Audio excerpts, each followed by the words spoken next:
Okay, here I have the power supply of my computer router, and the reason I got this off at the moment is because something around here was making a lot of interference on AM radio, and I found it by turning off each power circuit until the noise went away,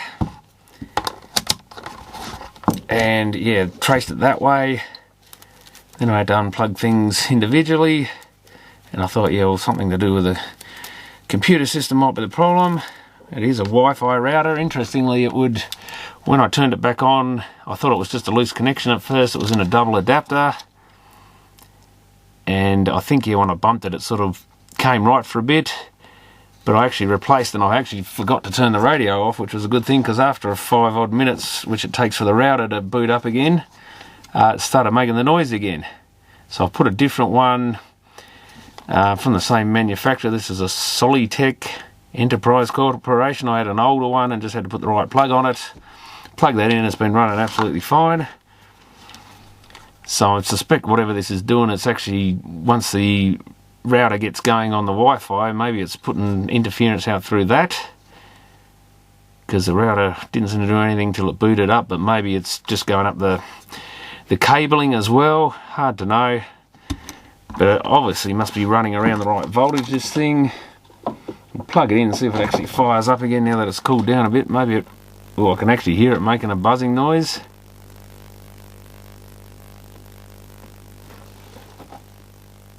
Ooh, yeah, it does too. Let's get the microphone over there.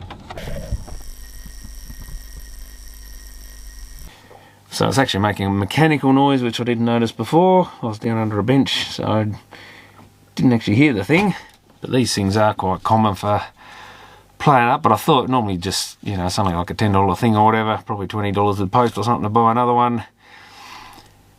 I think again for around $13, not quite the same one in Australia, but a replacement one off eBay is about $13 including post, I think. So normally just toss it in the rubbish. But I thought before I do that, I might just have a quick look at it. And I assume it's got faulty electrolytic capacitors in it. Will be the normal thing. I guess the other thing we can do is see if we can get it to interfere with a radio. This old Copal clock radio here, which I haven't even seen if it works, but I thought it's not every day you see a Copal clock that isn't a flip clock. So I thought that's an interesting one. I better check this cord on this thing before I do anything. Being a single insulator one seems alright. Not the best picture on this thing, she's rather dim, but it may have a, oh, we've got a dimmer switch. Yeah, it does come right up. Oh, well, there you go. I was starting to think the display might be stuffed in it, but that's actually quite good. Now what have we got? Auto off on, radio, I've got to find the volume, that's probably going to be scratchy as.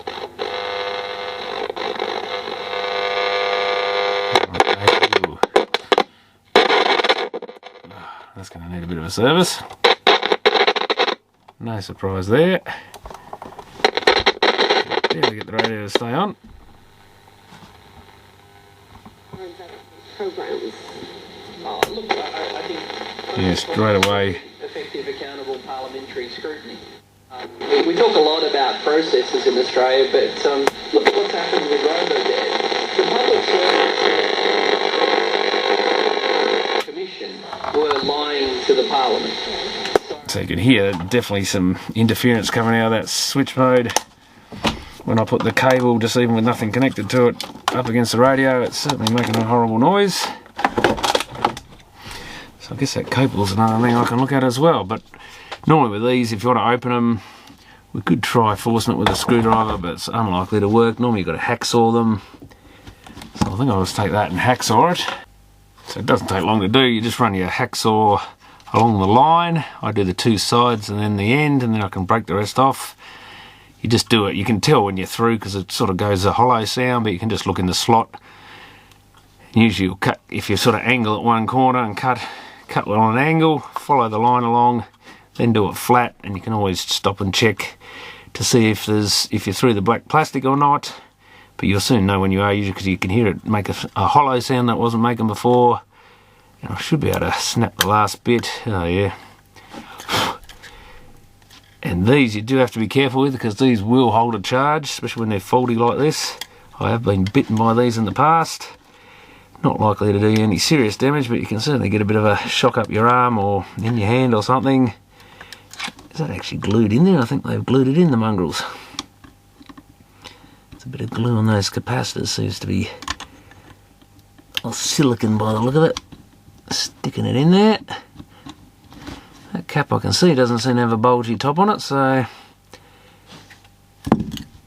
But definitely do not touch anything on the boards in these until you're sure it's safe to do so. Maybe if I grab it with some pliers.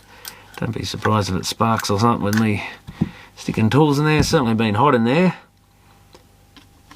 I think it's actually the filter cap. I can see some brownish stuff around that pin. Chances are if that's stuffed it won't hold a charge anyway, but these are like charged up to 400 odd volts. Or more, 300 I guess, but they're rated at 400 volts. That's only got 7 volts on it. But these are the ones that get you because you're not expecting them to be charged up. It's almost a dry joint on that diode as well there. So I think this thing is rated, was it 1.2 amps or something? 1 amp at 12 volts, so it's got a decent sized diode there. But yeah, normally you'd expect these secondary caps to be shot. But that would explain why it's on the AM band, probably if it's putting rubbish back into the mains, but there's a bit of brown here, it just fell off.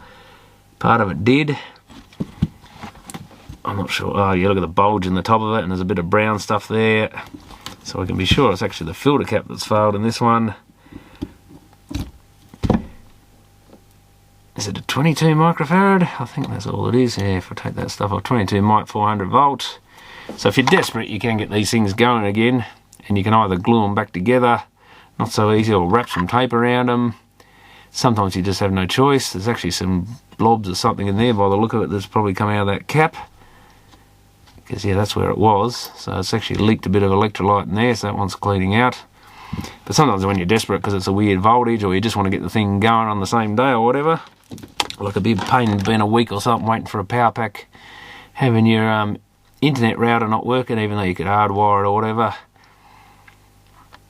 But the other option is to actually fix it on the spot sometimes, and you can, the other option is to put this inside, like wire a power cord onto it, put it in a little plastic box, and with the other cord coming out, and you can use it permanently like that. So it's, again, like I say, normally you wouldn't bother given the monetary value of it, but its inconvenience is often far more expensive than the cost of the replacement thing.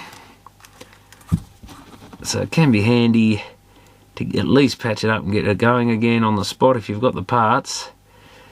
I won't have a 22 mic at 400 volts. I usually have things like 100 microfarad at that sort of voltage. Maybe there's one in another power pack or something you could salvage, but even putting a higher value one in there, even if you can't close the case up, we'll get this thing going again. I'll just resolder that diode because I don't like the look of that. Interesting that it's... Well, that's probably why it doesn't have a lower output voltage. Normally you'd expect the output voltage to be low on these things, but that's because normally it's these other two little capacitors that go. We'll have a look at the value of them on the ESR meter in a minute, I guess. And this thing is probably going to be pretty much open circuit. At least it didn't blow the thing up, and frankly, if I didn't notice any difference, it was only the AM reception. I thought something was a bit noisy around here on AM radio. So we've got an issue somewhere in the power system. Let's just sort them out, make sure they're definitely discharged. And we'll see what the ESR meter has to say about it. It's not going to read super low since it's only 22 microfarads, but yeah, it's not measuring a thing. So that is probably fully open circuit. The fact that the top's bulging, stuff's been dripping out of it. It's just another cheapo Chinese capacitor, rated at 105 volts supposedly. Don't know what that brand is, and I'm not going to bother finding out. But well, look at these other two. I don't think we need to bother discharging them. There's one there. Perfect. And that one's probably fine as well. It's 0.1, 0.08. So surprisingly, those two are fine.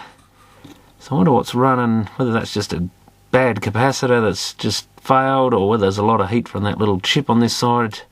Quite possible that there is. It's sitting right on top of these bridge rectifier diodes. It does actually have a little fuse in there, which is good to see. Oh, there's another little electrode there. I didn't even notice that. Which is 10 mic 50 volt.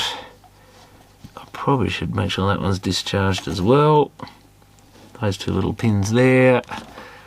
Let's just check it with the multimeter. Oh, I can really smell that cap. It's got about 8 volts across it. Not anymore, it doesn't. Might as well discharge it. And so it's a 10 microfarad, I said, wasn't it?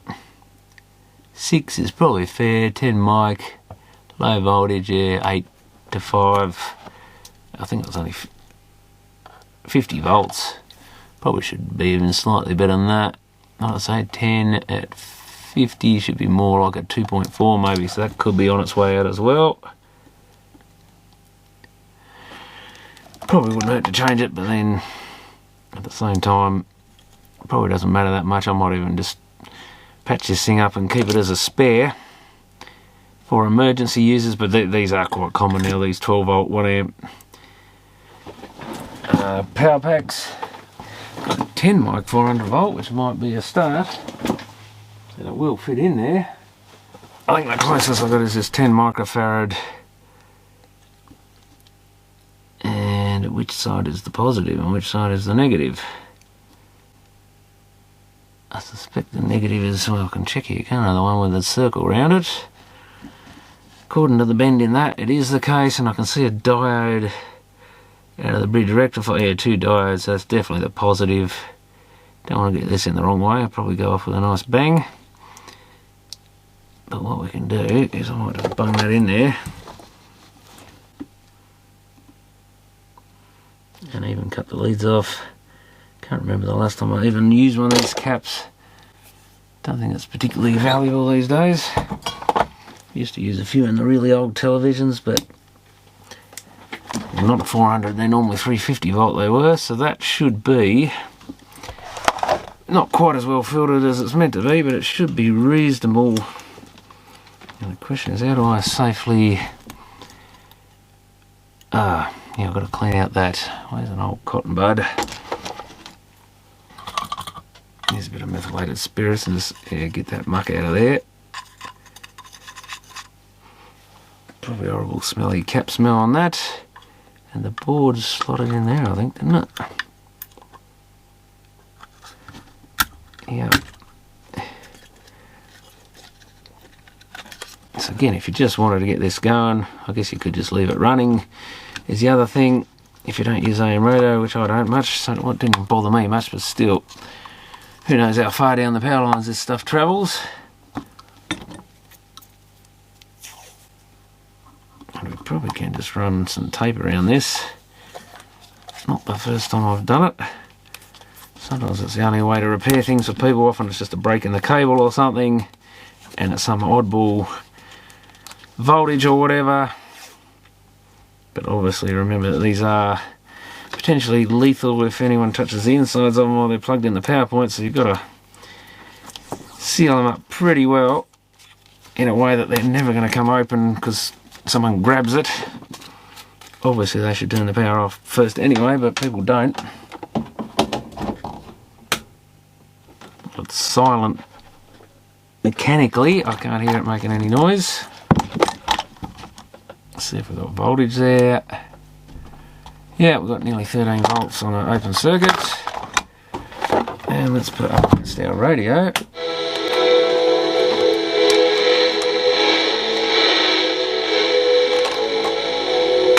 Certainly not noisy like it was. That's just probably just shut up. Probably just affecting the actual antenna by putting wire near it. I guess we can see and prove that. Multimeter lead doesn't do much. Nothing does now. Okay. No, didn't turn it on though, did I? No, it does interfere a little bit still.